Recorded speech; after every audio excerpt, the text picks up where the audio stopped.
Ya son las 8:30 de la noche en Bogotá, en Quito y en Lima y hacemos un último repaso informativo en Directo América. Estos son los hechos más destacados de la jornada.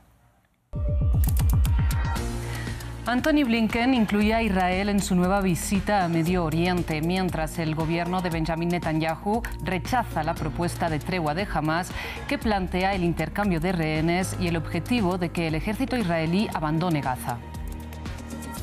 Una nueva ley en Texas que le da el poder a la policía de arrestar a migrantes que sospechen entraron de manera irregular a través de la frontera sur entró en vigor durante unas horas antes de ser suspendida debido a un nuevo fallo judicial.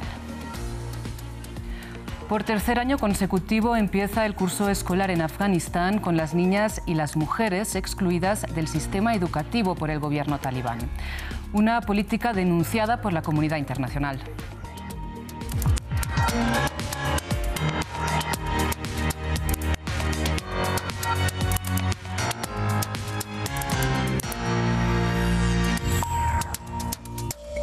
Iniciamos las noticias en Arabia Saudita, la primera parada de la sexta gira de Anthony Blinken por Medio Oriente desde el 7 de octubre.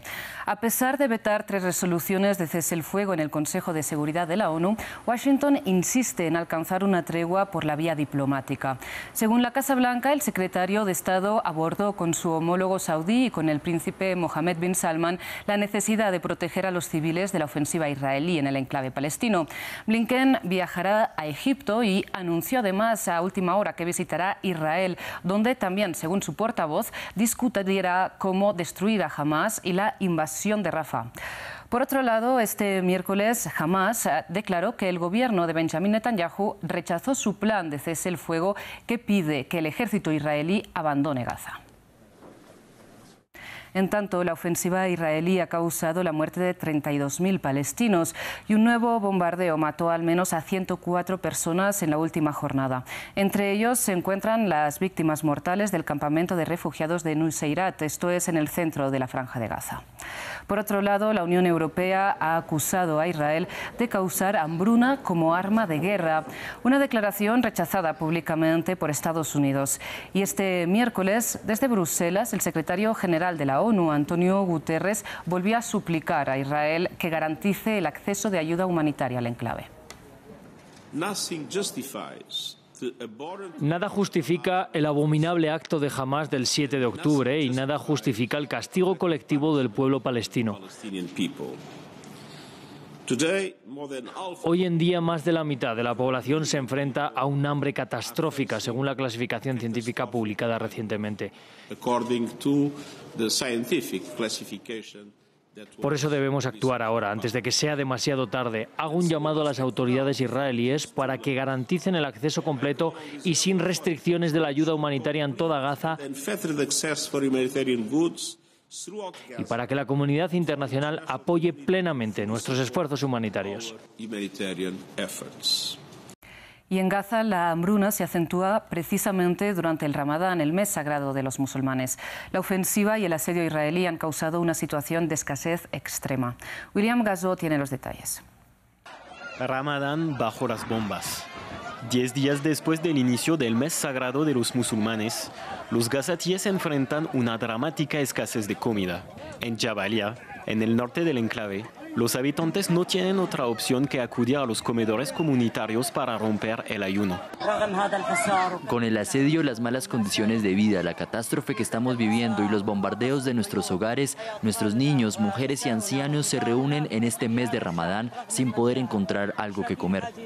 El bloqueo y los bombardeos israelíes sobre la franja de Gaza dificultan la entrada por tierra de ayuda humanitaria. 1,1 millones de gazatíes, la mitad de la población del enclave, enfrentan un riesgo catastrófico de hambruna, advirtió la ONU. En Rafah, los civiles se acuerdan con nostalgia de las celebraciones del año pasado.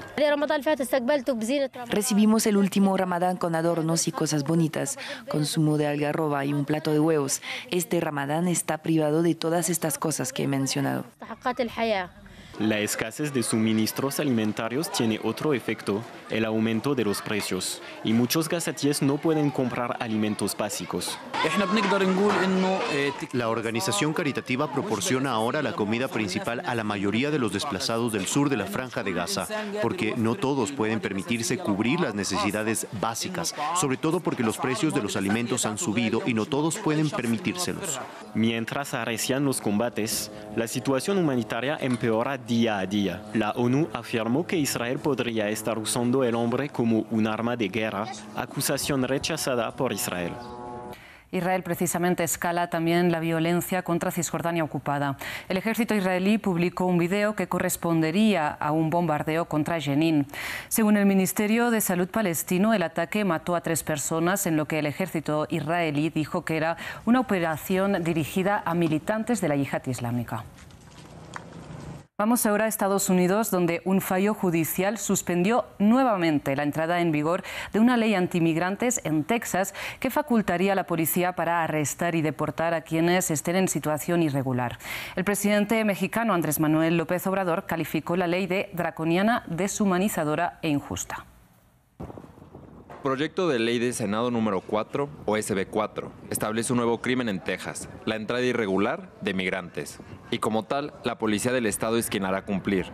Por solo un par de horas, específicamente durante el tiempo en que la Corte Suprema levantaba la suspensión de la ley y posteriormente la Corte de Apelaciones la suspendería nuevamente, ningún arresto se llevó a cabo durante estas horas, pero fue suficiente tiempo para hacer eco en México. Una ley antimigrante, xenofóbica, discriminatoria, que lo que dice en Texas es que cualquier migrante o cualquier persona que circule en cualquier lugar de Texas puede ser detenido por las autoridades y puede ser o metido a la cárcel o deportado. México también ha dicho que no aceptará el regreso de ningún migrante deportado bajo esta ley. La visión del gobernador Greg Abbott es que la policía arresta a migrantes sobre quienes pese la sospecha que entraron de manera irregular al país y luego un magistrado sea el encargado de ordenar su retorno a México. Aquellos que se rehúsen serán procesados y sentenciados con hasta 20 años de prisión. Una apelación por parte de la administración de Joe Biden argumentaba que la ley interfiere con la jurisdicción del gobierno. Esto ocurre al mismo tiempo que los cruces por la frontera sur han crecido exponencialmente durante el mandato de Joe Biden, una fuente de problemas para el presidente que busca la reelección y cuyo oponente es conocido por tener una política dura contra la migración irregular. En otras noticias, en Venezuela, las autoridades han detenido a 2 asesores de la opositora María Corina Machado. Los acusan de estar vinculados con planes de desestabilizar el gobierno, mientras la dirigente política mantiene públicamente su intención de presentarse a las elecciones presidenciales a pesar de haber sido inhabilitada. Luis Méndez nos amplía. Un día antes de iniciar el proceso de registro de candidatos para las elecciones del 28 de julio en Venezuela, el Ministerio Público informó sobre la detención de 2 dirigentes del partido de María Corina Machado, actual líder de la oposición venezolana, y la emisión de órdenes de captura sobre otros 7 políticos vinculados a dicho partido. El Ministerio Público ha solicitado 9 órdenes de aprehensión, de las cuales ya 2 se han hecho efectivas. Han sido detenidas estas 2 personas en razón de todo lo que ha confesado Emil Brand Ulloa. De acuerdo con el Ministerio Público, Brand Ulloa habría confesado que recursos del partido serían utilizados para actos desestabilizadores, algo que negó la dirigente opositora. ¿Cómo habrá sido el trato que recibió Emil Brand para obligarle a decir las cosas que aparecen en ese video? Machado cuestionó la actuación del Ministerio Público y la definió como un elemento político de cara al proceso electoral. Evidentemente el régimen quiere cerrar el camino al cambio, el camino a la libertad en paz. Lo quieren cerrar porque saben que están derrotados. Las nuevas aprehensiones se presentan justo cuando la misión de la ONU para Venezuela emitió un informe en el que observa la presencia de la represión para silenciar las voces de la oposición. Los numerosos eventos registrados durante el periodo de esta actualización confirman que nos encontramos ante una fase de reactivación de la modalidad más violenta de represión por parte de las autoridades. El jefe de la diplomacia de Estados Unidos para América Latina, Brian Nichols, calificó las detenciones como arbitrarias y pidió la liberación de los opositores detenidos. Por su parte, Geoff Piat, subsecretario de Estado para Recursos Energéticos, refirió que las licencias otorgadas a la industria petrolera venezolana bajo el marco de las sanciones podrían no extenderse.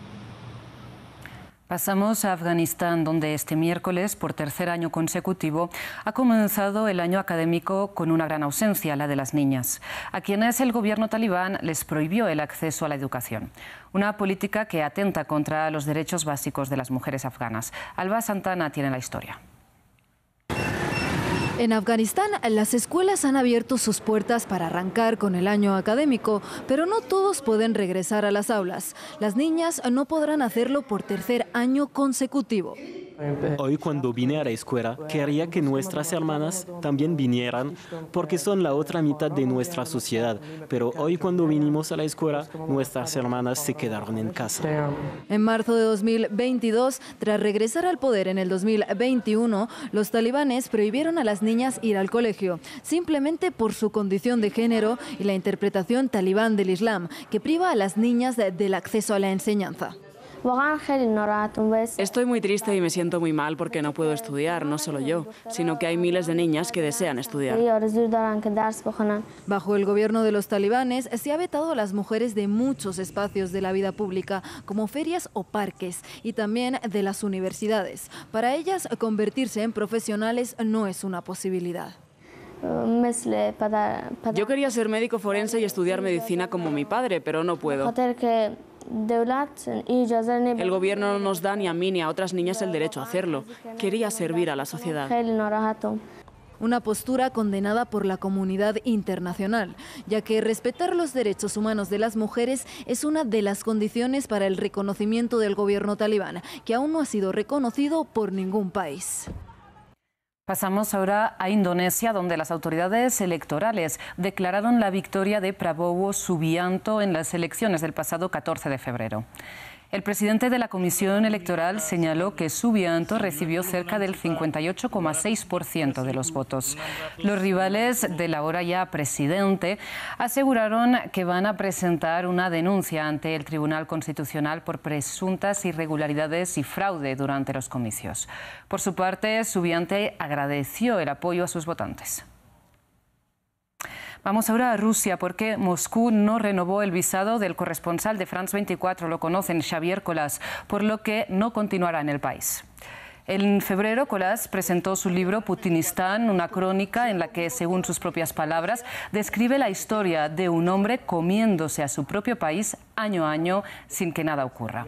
El hecho, además, sucede en medio de las crecientes tensiones entre Francia y Rusia. Por un lado, recordemos, Macron declaró que no descarta el envío de tropas a Ucrania y, por otro, el jefe del Servicio de Inteligencia Exterior ruso aseguró que los soldados franceses que vayan a combatir en territorio ucraniano serán un objetivo prioritario para el ejército de Moscú. Y, de hecho, afirmó que París estaba preparándose para enviar 2.000 tropas a territorio ucraniano. El gobierno francés calificó las palabras de desinformación y provocación irresponsable. Precisamente cerramos en París porque los andamios que cubrían la catedral de Notre Dame fueron removidos, revelando la nueva aguja. Un hito en la reconstrucción de la icónica iglesia parisina, que recordemos fue destruida parcialmente en el incendio de abril de 2019. Se espera que la catedral reabra sus puertas el 8 de diciembre, no durante los Juegos Olímpicos de París, para los que llegarán a la ciudad miles de personas. Hasta aquí el programa de esta noche de Directo América, pero les invitamos a seguir con toda nuestra programación. A continuación, Europa Hoy con Esther Herrera.